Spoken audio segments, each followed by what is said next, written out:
Are you a horse owner? Get exclusive discounts on brands like John Deere and Big Ass Fans with equine discounts. If you're a paying member of any equine association, you qualify. And as an added bonus, a percentage of every sale through equine discounts is returned to the equine industry. Go to equinediscounts.com to receive your discounts.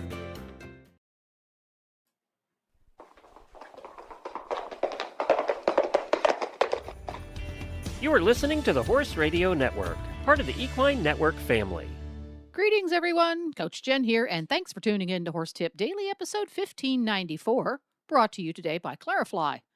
This time, USEF R Judge Bob Crandall joins the original jumping podcast co-host Emily Wood, and they're going to chat about a jumping exercise that is so ubiquitous, it's got its own acronym. Clarifly Larvicide is more than just a fly control product. It is the first step towards improving horse comfort and keeping nuisance flies out of your stables. This feed additive uses an active ingredient that passes through the digestive system of horses and is expelled in their manure, where it stops flies in their larval stage. By using Clarify Larvicide as part of an IPM program with Starbar products, you'll get more support, more expertise, and more control. Visit centralflycontrol.com or visit your local feed dealer.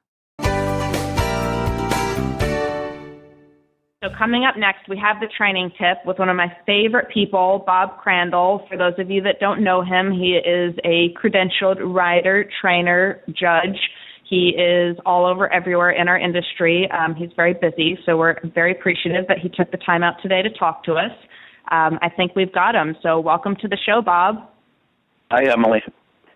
How are you? Thanks for calling in. It's so nice to talk to you.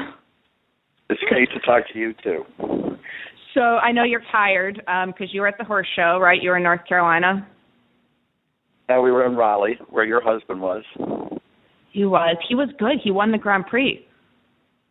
He did? I didn't even know that. That's fantastic. Wow! I know. Cool. It was like, cool. I was so proud of him. He was winning like the classes along the way, but like it's a little bit new partnership with the mare, and she's very hot. So it's kind of like, okay, we're pretty happy if we just sort of like, get through and have a few down, whatever. But she was awesome, and he was so happy. So that's a cool show, huh? Do you like that show? It is. We've gone on and off for years, and it's, that's facility's been there forever. But that's really great that went so well for him because he wasn't sure with that mare. That's great. I know. Yeah, you were there with him. The inside scoop. He really wasn't quite sure. No, that was really cool because he didn't talk like he was expected much. So that's really cool. No, for sure. So yeah, I like that. Hopefully we can hit that show next year, and then we can all be there together because I do love that facility. I've been there a few times. It was IHSA finals too, and it's like the state county facility or something, right? Yeah, it's been there. They use it for their state show, but they have shows really on and off through the whole year there. Yeah, which I don't know what my deal is. I love properties like that. I love like the huge properties with like the rolling track horse barns that just feel like big mini rings. I love it. Yeah, so it's one of those places. But anyways, okay, so we'll get to it so we don't run out of time. So Bob, you have no doubt brought us a training tip. Yep, I was sort of mentioning it to you a little bit last night. There's a exercise that I like to set up, and it's pretty universal. Like you can use it for young horses, older horses to kind of tune up a little bit with horses for certain situations. You can use it for beginner kids, advanced kids, and so on. And it's really pretty simple. And I always start with really poles on the ground, and it's a set of poles to a 48 feet to a little bounce with poles to another 48 feet to another set of poles. And what you do is you sort of get the young horses or the beginners comfortable through it. And it's set so that you can do it in different striding. And at 48 to 10 to 48, you can very comfortably do it in 4 to a bounce to 4. You can do it in 3 to a bounce to a 3. And you can then vary it to, say, a 3 to a bounce to a 4 or a 4 to a bounce to a 3. You can vary it in all different situations. And it's really, really helpful. It gets them focused. It's a comfortable situation where they are it's just preset. You can't make a big mistake. And it's also something like the kids can do on their own with just poles, but you can raise it, and I don't ever have to get it that big, but you can certainly raise it and then move it out a little bit here and there, adjust it for your horse's stride. But it's a very big confidence builder. Oh, well, that's cool. So sometimes you put those poles with standards and then you put them up a bit like Cavaletti, kind of. Yeah, wow, definitely. I like that a lot. Yeah, I actually really set it vertical. 4 verticals is really all it takes, and with ground poles on each side. And but with the beginners or the very young horses, the poles on the ground introduces it to them. And once they get that rhythm set, it's so simple to raise it and change it and move it around and ask for different striding, and it's really effective. Oh, yeah, I like that because that's kind of, I mean, whether you're dealing with green horses or green riders or both, or you're just even ourselves, you're coming back after a week off or a couple of days off, just want to get sharp again. That's kind of like, don't you feel like that's sort of the question all the time? You're like, okay, like I need to, tighten this up and get the pressure of the show ring and the courses, but kind of without doing the show ring and the courses. Yeah, and it's sort of an automatic exercise. It really tunes the horses because they have to really focus on it, or they're going to bump a pole or whatever, and it really teaches the riders to hold their body and to how to adjust to lengthen the stride or shorten the stride.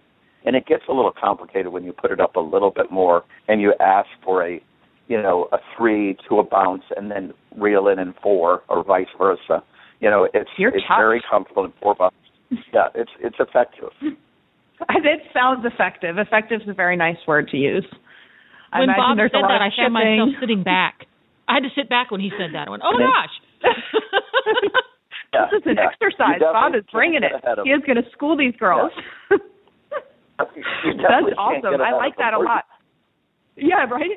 You fall right off. Well, so that's the thing is it also really schools. We had, I think it was Amanda Flint was on a few episodes earlier. Somebody was talking about bounces and just how that really helps, yes, with your horses' techniques through the exercise, their balance, their bascule over the jump. But then for sure, oh my gosh, for the rider, it just puts you or corrects you rather when you get out of place. So, I mean, this exercise is like the master's course because you've got to negotiate those bounce rails off of either a move up or the collection, which most likely we hope you have determined to do before you hit that first pole, right?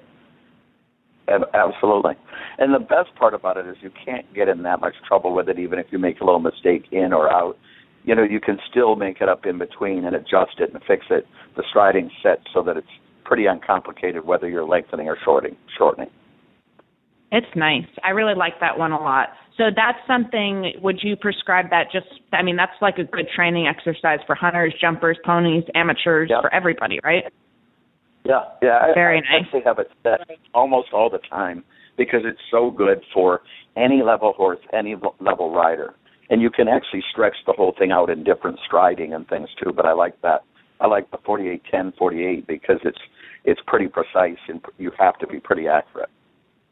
Yeah, no, that's good. Well, that's it. 48-10-48. You guys set it up, work those ponies, give us your feedback. I love that. So, Bob, tell us, before we lose you, tell us what you're doing these days and how people can find you. You're such a valuable trainer. I know you do clinics and things like that. Are you doing that these days, or what? How can people find out more about you? Yeah, that's nice. I mean, I definitely do clinics still. I don't get to do as many as I used to because we're still showing so much, and we're about to do indoors. So Harrisburg and Washington and Kentucky are coming up. And then we'll head back to Florida for the winter. But I'm doing a lot of judging, and I definitely get the clinics in there here and there when I can. So it's been really busy. Oh, I bet it has. Well, you're so talented. You've got such a nice way about you with the horses. Never, rigid. It's always really in the best interest of growing horses and riders. I love it. I love the way that you train. So I'm so grateful you got on and could share this with our audience. And you guys check it out. Bob Crandall, you see him judging or a clinic, you get out there and you hear what this man has to say, and you do your 48-10-48. Thanks for having me, Emily. Well, there you have it. Horse Radio Network has thousands of engaging podcasts for horse people, and you can have them sent right to your phone. Just subscribe via your favorite podcast player. This is Coach Jen, and I will be back again soon with another tip. Until then, go ride your horse. The Horse Radio Network and the Horse Radio Network hosts are not responsible for statements made by guests on the Horse Tip Daily. Please use your own judgment when listening to the tips on this show.